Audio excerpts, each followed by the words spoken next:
2 साल पहले जब किरण कुमार रेड्डी ने आंध्र प्रदेश के मुख्यमंत्री पद की शपथ ली थी, तब कहा जा रहा था कि यह उनके लिए खाटो भरा ताज होगा। अब 2 साल बाद हम उन्हीं से बातचीत करते हैं कि कितना मुश्किल रहा। सर, 2 साल किस तरह से आप अपने परफॉर्मेंस को देखते हैं, खास तौर पर तेलंगाना इशू के, क्योंकि कल जिस तरह से वायलेंस हुआ था उसके बाद कह रहे हैं कि आपका सबसे बड़ा फेलियर था, आप टैकल नहीं कर पाए। You're the only channel who's asking me. It was the agitation or the meeting which we had given permission was handled very well. Yes, certain types of violence has taken place, and the people who have requested for permission are going to be held responsible for that.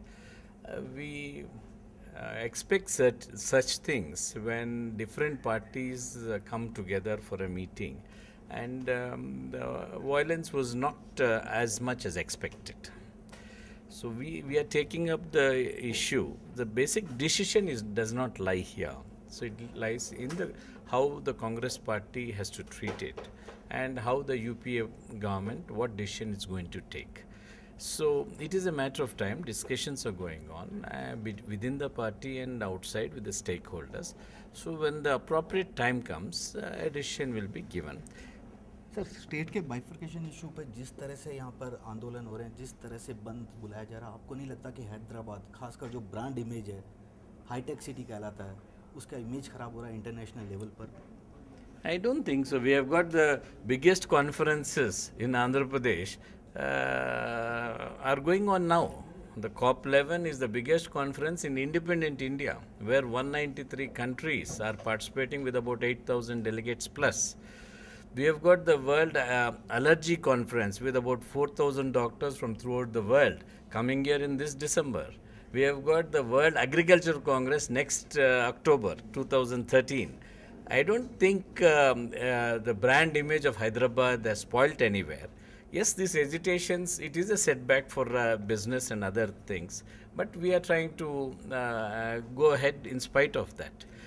The demand for Telangana is there, so the agitation is going on. I think it will be addressed.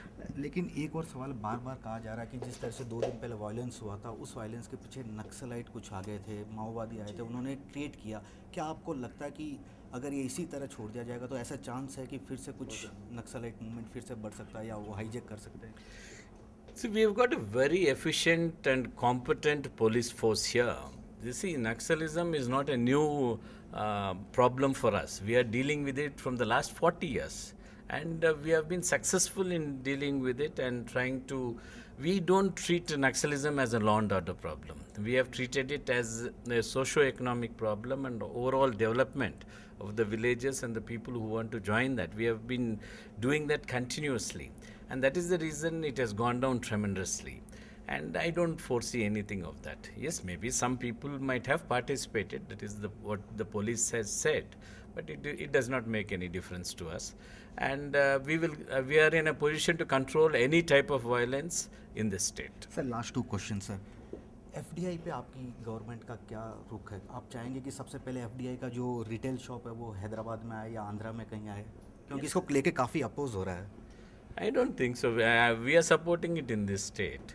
For the simple reason, FDI only where people of more than 10 lakhs are there, they are supposed to keep their outlet. That is the first issue.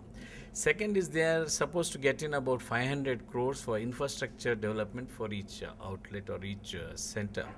So, see, basically there are 2 problems. Marketing problem for the farmer, where vegetables and seafoods and other which the farmer produces is not getting appropriate rate, or he is not able to store it properly. So a chain of cold storages and storing place will give the farmer a better price. And the consumer is having a problem now because for him the price is very high. So it should be an intermediary between the consumer and the farmer where both are benefited. I think we have welcomed it already, and here we have got a very big presence of sea coast, and we produce about 11,000 crores of fish every year. And with better packing, with better storage facilities, I think our farmers will do better. and usually there's a 25-30% loss of fruit and vegetable because of lack of storing place. I think if we can improve the storages and the cold storages, I think it will be a win-win situation both to the farmer and to the consumer. Sir एक आखिरी सवाल, मैं उम्मीद करूंगा कि आप हिंदी में जवाब दें। 2 साल बाद आप अपनी सरकार को कहाँ देखते हैं? किस तरह का आपका किरण कुमार रेड्डी का परफॉर्मेंस है आपके हिसाब से? और आप अपनी ही पार्टी के जो अपोज कर रहे हैं, आपको काम नहीं करने दे रहे, अपनी ही पार्टी के MP, MLA या और कोई लीडर, उन्हें आप क्या कहना चाहेंगे 2014 के इलेक्शन को लेकर? हिंदी में प्लीज़। मैं तो पहले दिन ही मैं मुख्यमंत्री बनने के बाद मैं क्लैरिटी से बोला 1 साल लगेगा नॉर्मलसी आने को ये राष्ट्र में। 1 साल के बाद नया प्रोग्राम्स डेवलपमेंट में लेंगे, वो वही हो रहा है। ये दूसरी साल है मैं मुख्यमंत्री है, सो फर्स्ट ईयर के बाद फाइनेंशियल पोजीशन और लॉ एंड ऑर्डर कंट्रोल करने के बाद अब काफ़ी नया स्कीम्स लेके आए सो है जो पब्लिक के अंदर लेके जाने के लिए इंदिरम्मा बाटा प्रोग्राम में जा रहे हैं। वो पब्लिक बहुत सेटिस्फाइड है। वो आपको मालूम होगा 7 डिस्ट्रिक्ट अब तक टूर हो गया मेरा इंदिरम्मा बाटा। हर महीने को 3 डिस्ट्रिक्ट मैं 3 दिन वही एक डिस्ट्रिक्ट में जा रहा हूँ एंड रिज़ल्ट ज़रूर 2014 में कांग्रेस पार्टी वापस इधर स्टेट गवर्नमेंट फॉर्म करेंगे। लेकिन आपकी पार्टी के लोग जो आपको अपोज कर रहे हैं उनको क्या कहना चाहेंगे सर? क्योंकि सबसे बड़ा आपके लिए वही प्रॉब्लम रहेगा। कांग्रेस में डेमोक्रेसी ज़्यादा रहता है। तो ये थे आंध्र प्रदेश के मुख्यमंत्री किरण कुमार रेड्डी, जिनका कहना था कि उनकी जन विकास की योजना ही पार्टी को 2014 के चुनाव के बाद सत्ता में लाने में कारगर साबित होगी। कैमरामैन नरेंद्र चारी के साथ श्रीवत्सन, हैदराबाद, न्यूज़ 24।